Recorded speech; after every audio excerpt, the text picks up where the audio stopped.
Now then, Denitra Brown, Class Clown, is a book that I shared in an after-school program with a group of kindergartners and first graders. I also shared this towards the beginning of the academic school year, and you'll understand why in a second. Now, the first poem is entitled School is In, and it reads, School is in, and I remember how much I detest September. At which point I would ask the kids, do you know what detest means? And why you think she detests September? And how do you feel about September? I would ask the kids.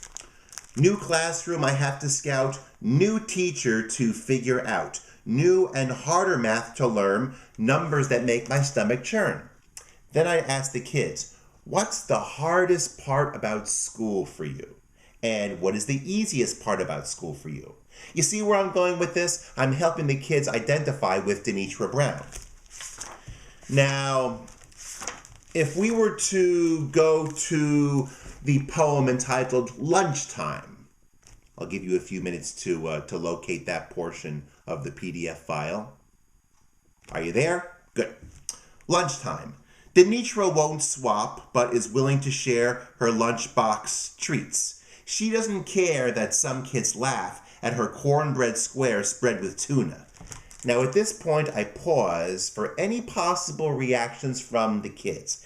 Every time I share this part, I always get at least one kid who says, ew.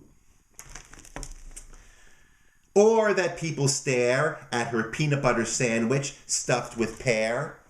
And then I pause again. And as expected, I would hear, ew. And at that point, I would say, oh, you don't like peanut butter and pear sandwiches? Well, what's better than peanut butter and pear, do you think? And the kids would give me their opinions about what a better sandwich would be. Her dessert of black olives is what raises my hair. But that's my Denitra, feasting on fare, nobody else would even dare. And then I would ask the kids, are there any lunches that you bring that none of the other kids has? Or have you ever brought something really weird to eat for lunch? And then the kids would share their lunchtime delicacies. So that is Denitra Brown, Class Clown. Which brings us to another book for which you have a PDF file, Dirty Laundry Pile. And there are certain poems that I want to share and discuss with you. Starting with washing machine. This one over here. You should have that one in the PDF file of this book. I'm the washing machine. I make dirty clothes clean so that nobody has to rub. Glubbita, glubbita, glubbita, glubbita, glubbita, glub. At which point I would stop and ask the kids, why does it say glubbita, glubbita, glubbita, glubbita, glub? And we'll see if the kids could figure out that these are all sounds that the washing machine makes. And at that point, I would introduce the weirdest sounding word, onomatopoeia. You know what onomatopoeia is? Well, look it up. No, just kidding. Onomatopoeia is any word that is so named because of the sound it makes.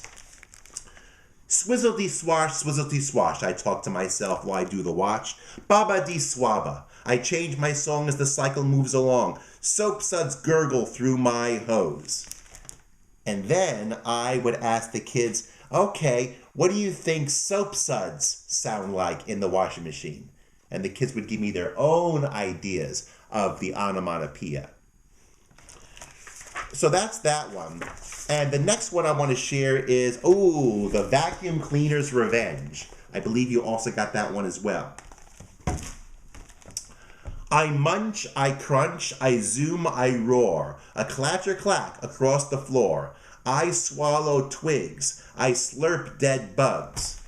At which point I would ask the kids, can vacuum cleaners really swallow twigs and slurp dead bugs? And then the kids would share their own experience and knowledge about the sucking power of vacuum cleaners. This would allow them a personal connection to this particular poem. Now, I zoom ahead to the Mosquitoes song. This poem right here. I sing, you slap. I mean no harm. There is no cause for your alarm. A little drop is all I ask. It really is a simple task. So please hold still at this juncture while I make a tiny puncture. And I would ask the kids to take note of how the word puncture is represented. And I would ask them, why does puncture look like one long line? Let's see if the kids can figure out why it was printed exactly like that. And the last thing that I want to share with you, which I apparently skipped. Where are you? Here we go. The crayon dance.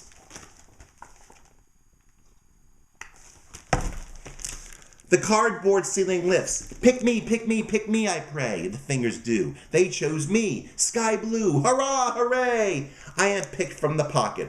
All colors whisper. Goodbye, pastel. Be strong. Don't break. Farewell. Now, at the very bottom, we see the words ha ha, hi hi, hurrah, hooray, and goodbye. But notice how the words are getting smaller and smaller and smaller. I would ask the kids, now, why do you think that the author chose to make the final words of this poem smaller and smaller and smaller?